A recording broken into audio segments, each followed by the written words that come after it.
am Congressman Ron Paul. I've been elected to the Congress 12 times from Texas. Before I went into the Congress, I delivered babies for a living and delivered 4,000 babies. Now I would like to be known and defend the title that I am the champion of liberty and I defend the Constitution. Thank you.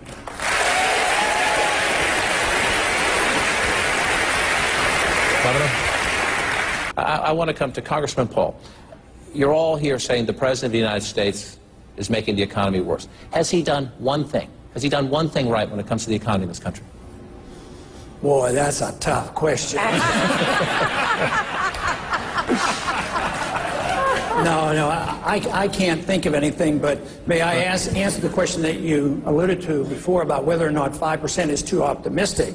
No, there's nothing wrong without setting a goal of 5 or 10 or 15% if you have a free market economy. We're trying to unwind a Keynesian bubble that's been going on for 70 years, and you're not going to touch this problem until you liquidate the bad debt and the malinvestment, go back to work, but you have to have sound money. You have to recognize how we got into trouble. We got into trouble because we had a financial bubble, and it's caused by the Federal Reserve. If you don't look at monetary policy, we will continue the trend of the last decade. We haven't developed any new jobs in the last decade. Matter of fact, we've had 30 million new people and no new jobs. It's because but people don't understand monetary policy and central economic planning. Free markets will give you 10 or 15% growth or whatever, and you will not have to turn it off because you think it's going to cause inflation. It doesn't work that way. I'm going to jump in here. I'm going to ask one more time politely. We want to get as many voters as we can involved, so please try to shorten the follow-up answers just a bit if you can. Let's go back. Well, for the candidates, I'd like to know how they plan on returning manufacturing jobs to the United States. Congressman Paul, why don't you start with that one?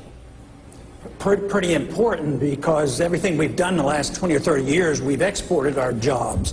And when you have a reserve currency of the world and you abuse it, you export money. That becomes the main export, so it goes with the money. You have to invite capital. The way you get capital into a country, you have to have a strong currency, not a weak currency.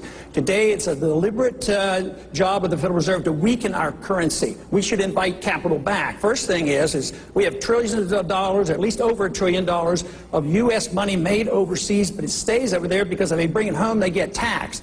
If you want to, we need to get the Fed to quit printing the money, and if you want capital, you have to entice those individuals to repatriate their money and take the taxes off us, set up a financial system, deregulate and de-tax, to invite people to go back to work again. But as long as we run a program of deliberately weakening our currency, our jobs will go overseas, and that is what's happened for a good many years, especially in the last decade. Governor Pawlenty, does the congressman have it right?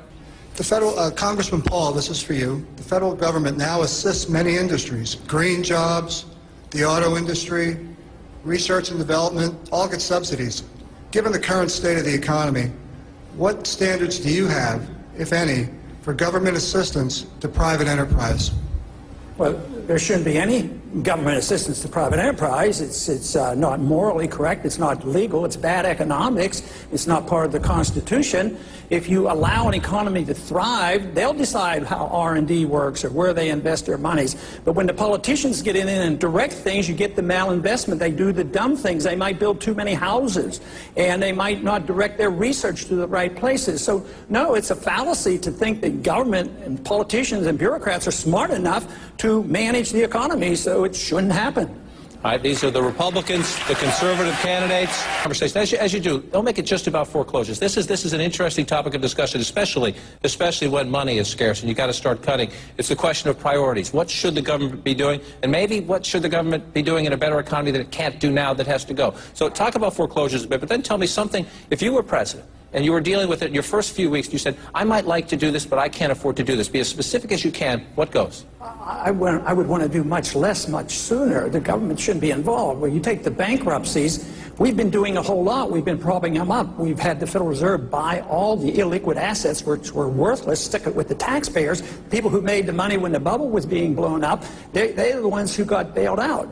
But you want the correction. Corrections are good. The malinvestment and the bubbles are caused by the Federal Reserve and the government, and we keep propping it up. And that's why this is going. It was predictable it would come. It's predictable it's lasted 3 years, and it's predictable as long as we do what we're doing in Washington, it's going to last another 10 years. We're doing what we did in the Depression. We are doing what the Japanese have done. You need to get the prices of houses down to clear the market, but they're trying to keep the prices up. Or actually have programs in Washington. We're stimulating housing. You need to clear the market, and then we can all go back to work. But what we're doing now is absolutely wrong. Let me give you another topic. What's your question, sir? Yes, sir. As a member of the baby boomer generation, I've been contributing to Medicare through payroll taxes for over 30 years. How do you propose to keep Medicare financially solvent for the next 50 years and beyond? Let's start with Dr. Paul on this one. Well, under today's conditions, it's not solvent and won't be solvent. You know, if you're an average couple and you paid your entire amount into Medicare, you would have put $140,000 into it. And in your lifetime, you will take out more than 3 times that much. So a little bit of arithmetic tells you it's not solvent. So we're up against the wall on that. So it can't be made solvent. It has to change. We have to have more competition in medicine. And I would think that if we don't want to cut any of the medical benefits for children or the elderly, because we have drawn so many in and got them so dependent on the government, if you want to work a transition, you have to cut a lot of money. And that's why I argue the case that this money ought to be cut out of foreign welfare and foreign militarism and corporate welfare and the military-industrial complex. Then we might have enough money to tide people over. But some revamping has to occur. What we need is competition. We need to get a chance for the people to opt out of the system. Just to talk about opting out of Obamacare, why can't we opt out of the whole system and take care of ourselves? All right, let's continue the conversation. Governor Pawlenty? Congressman Paul says opt out. That's what makes America work. Congressman Paul, does faith have a role in these public issues, the public square, or is it a personal issue at your home and in your church? I think faith has something to do with the character of the people who represent us. And law should have a moral fiber to it, and our leaders should. We shouldn't expect us to try to change morality. You can't teach people how to be moral. But the Constitution addresses this by saying, literally it says no theocracy, but it doesn't talk about church and state. The most important thing is the First Amendment. The Congress shall write no laws, which means Congress should never prohibit the expression of your Christian faith in a public place. Okay, great. Let's get down. Josh McElveen, let's continue the conversation. Thank you. Good job. On that point, to voters out there for whom this is an important issue, let's try to quickly go through it. Let me start at this end. We'll just go right through. I'll describe it this way. Are you a George W. Bush Republican, meaning a constitutional amendment to ban same-sex marriage, or a Dick Cheney Republican, who, like I believe the Congresswoman just said, says this should be made, this decision, same-sex marriage, should be a state's decision? The federal government shouldn't be involved. I wouldn't support an amendment, but let me suggest one of the ways to solve this ongoing debate about marriage, look up the dictionary. We know what marriage is all about, but then get the government out of it. Why doesn't it go to the church, and why doesn't it go to the individuals? I think government should give us a license to get married. It should be in the church. Governor Romney, constitutional amendment or a state decision? All right, let me ask you another question. The Obama administration is in the process, and Leon Panetta, as the new defense secretary, will implement essentially the repeal of Don't Ask, Don't Tell. So gays will be allowed to serve openly in the military. I want to ask each of you, and again, if we can be quickly, because then we want to get to the voters' questions. If you become president of the United States, now gays are allowed to serve openly in the military. Would you leave that policy in place, or would you try to change it? Go back to Don't Ask, Don't Tell, or something else?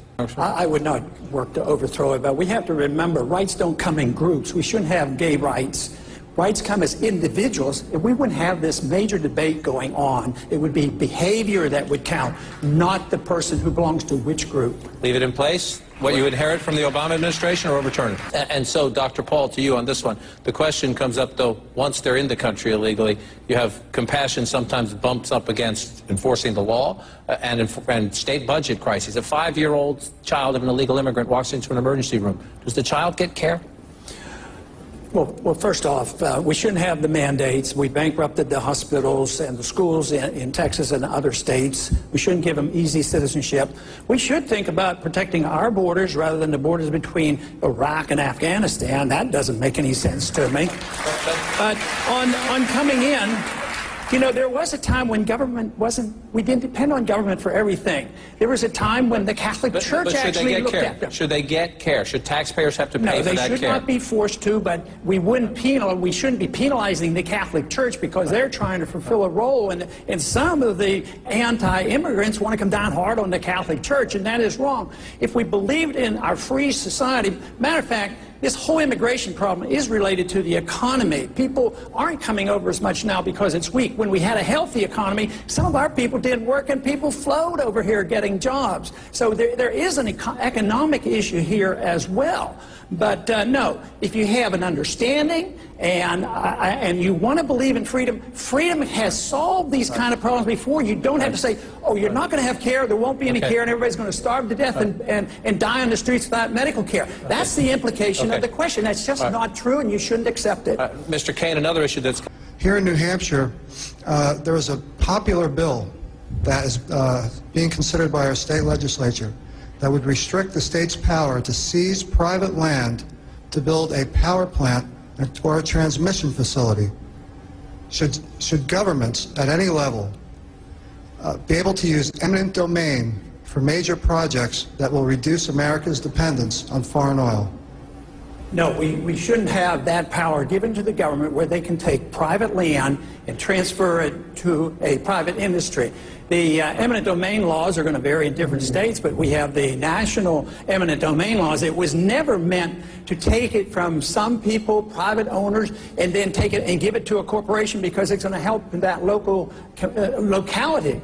And this goes back to the basic understanding of property rights. Property in a free society should be owned by the people, and it shouldn't be regulated to death by the governments, whether it's Washington, D.C. or local governments. Right now, we really don't own our land. We just pay rent on our land, and we listen to all these regulations. So I would say the courts should get out of the way, too. They should not have this right to take land from individuals to provide privileges for another group. Governor Romney, you're a property owner in New Hampshire.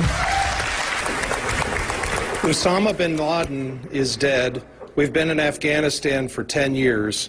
Isn't it time to bring our combat troops home from Afghanistan? Let me continue, and that is, I think we've learned some important lessons in our experience in Afghanistan. I want those troops to come home based upon not politics, not based upon economics, but instead based upon the conditions on the ground determined by the generals. But I also think we've learned that our troops shouldn't go off and try and fight a war of independence for another nation. Only the Afghanis can win Afghanistan's independence from the Taliban. Thank you. Congressman Paul, do you agree with that position? Not quite. You know, I served 5 years in the military. I've had a little experience. I've spent a little bit of time over in the Pakistan, Afghanistan area, as well as in Iran.